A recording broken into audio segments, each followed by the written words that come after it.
Hello. This is the fifth lesson of the day from INSA Arts and Crafts.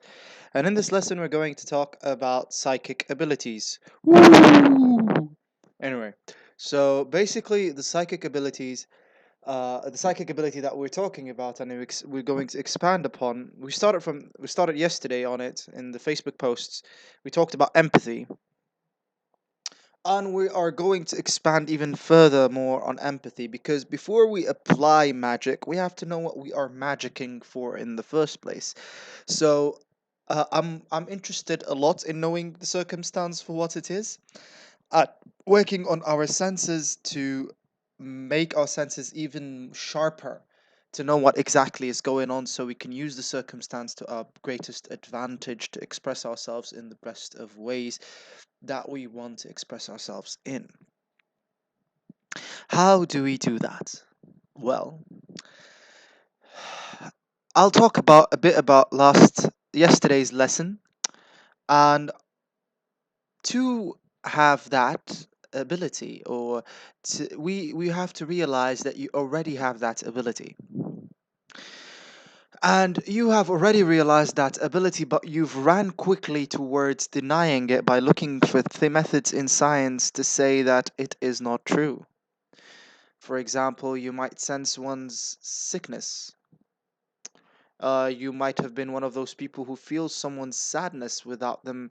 People who hide their actors, for example, who know how to hide their sadness very well, and suddenly you find yourself actually feeling their sadness, and you know it's not your sadness, you know it's theirs, and you ask them, you know. But then again, what you would do in these circumstances, because you're afraid of being called out as someone who's crazy, someone who's a freak, someone who's not appreciated for what they can do and their ability.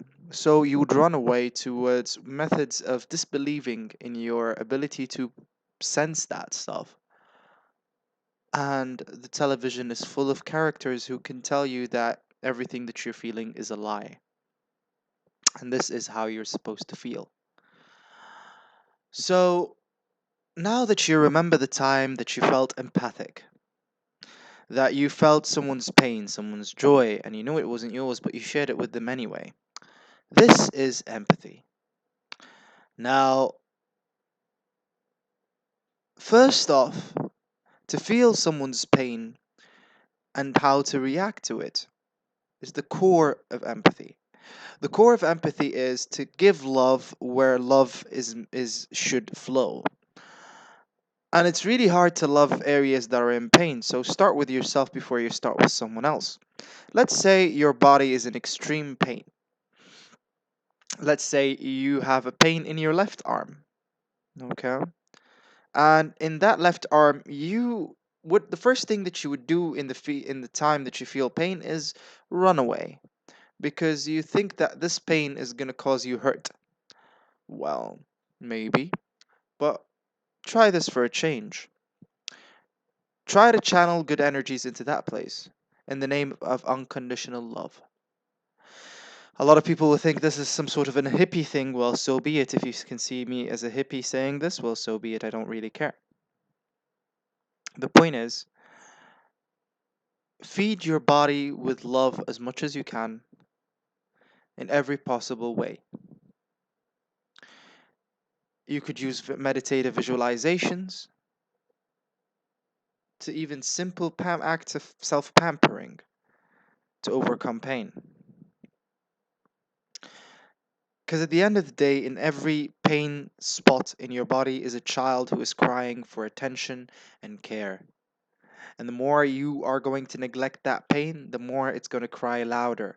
And the louder it's going to cry, it's going to manifest in a lot of different diseases. And sometimes diseases are not that. Sometimes diseases are just diseases, and then they manifest as the cries of little babies and psychological disorders. They can go both ways. But what healed this can heal that. Now, empathy. How can we increase our empathic sensation and increase its accuracy? I explained in the post on Facebook yesterday how to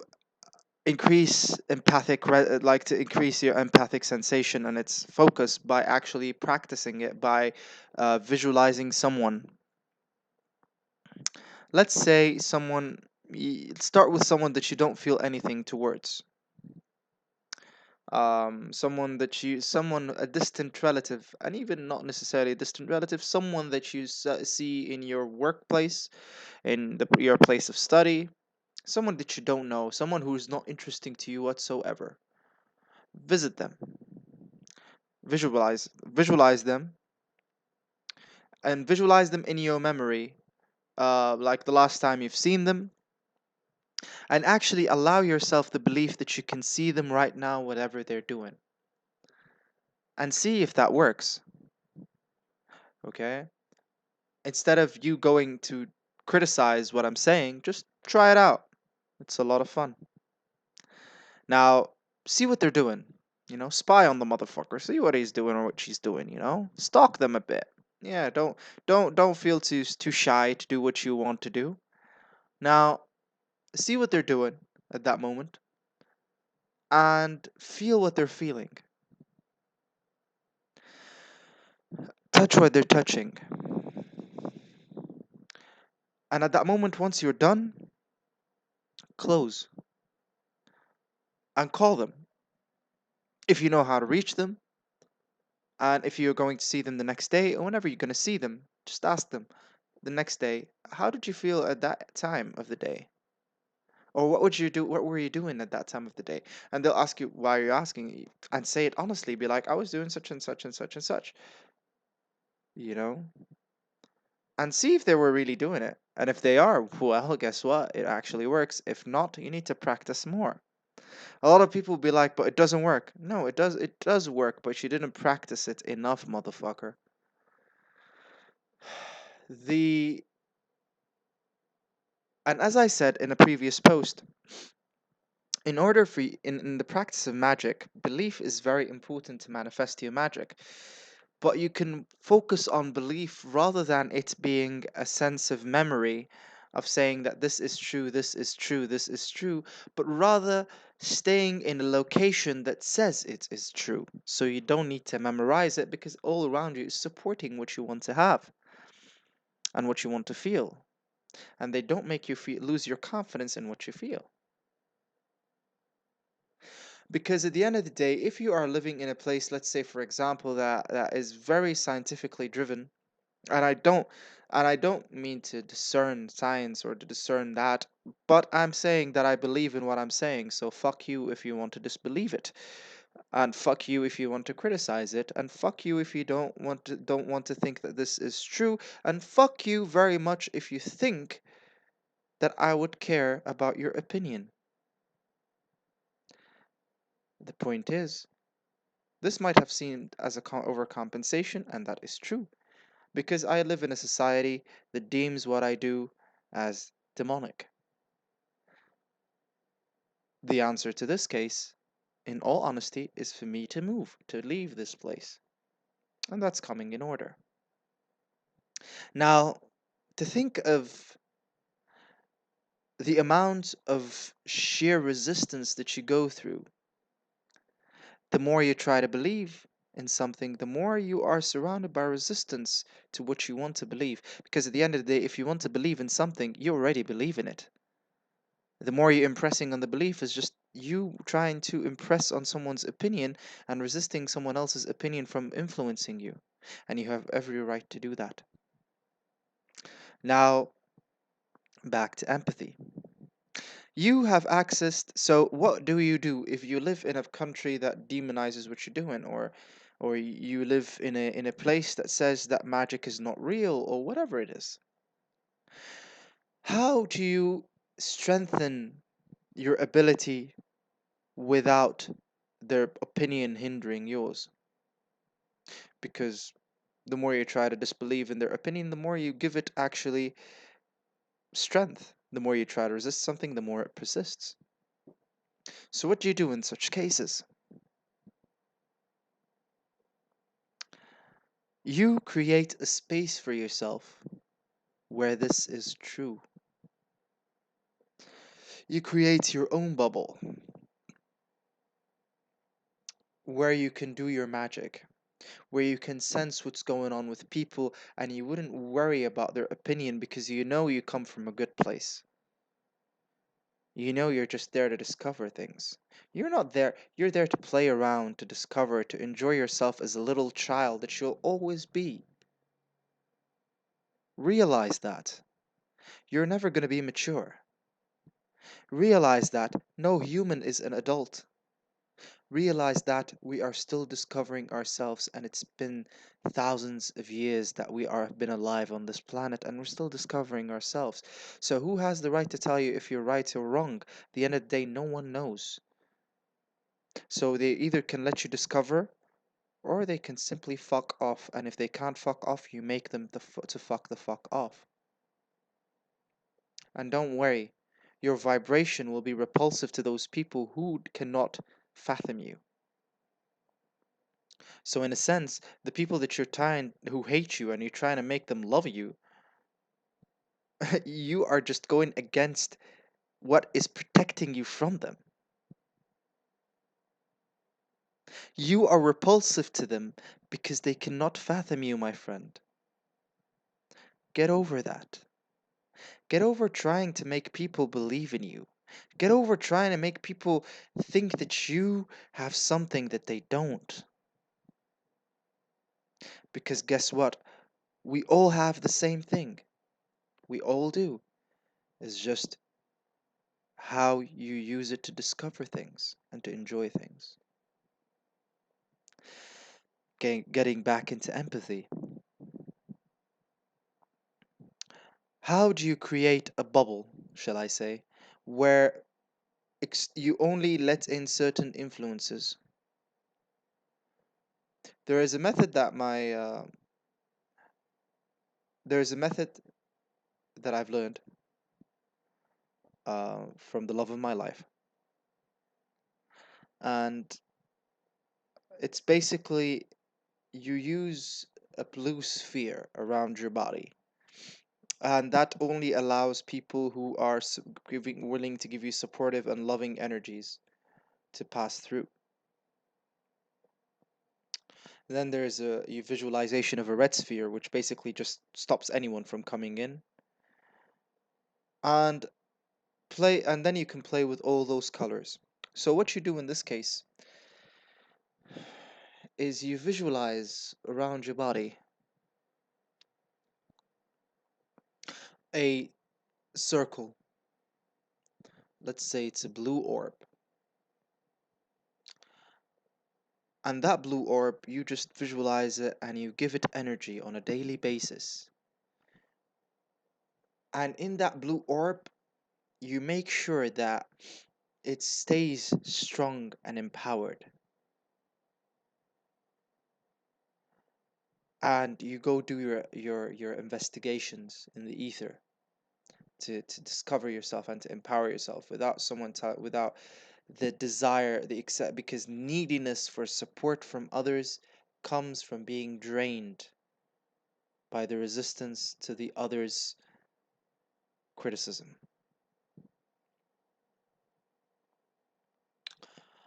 So, this is the lesson of empathy for the day. We learned, just to recap, the first part is a recap on yesterday's lesson in the post, in case if you didn't read the post and you're hearing this YouTube post.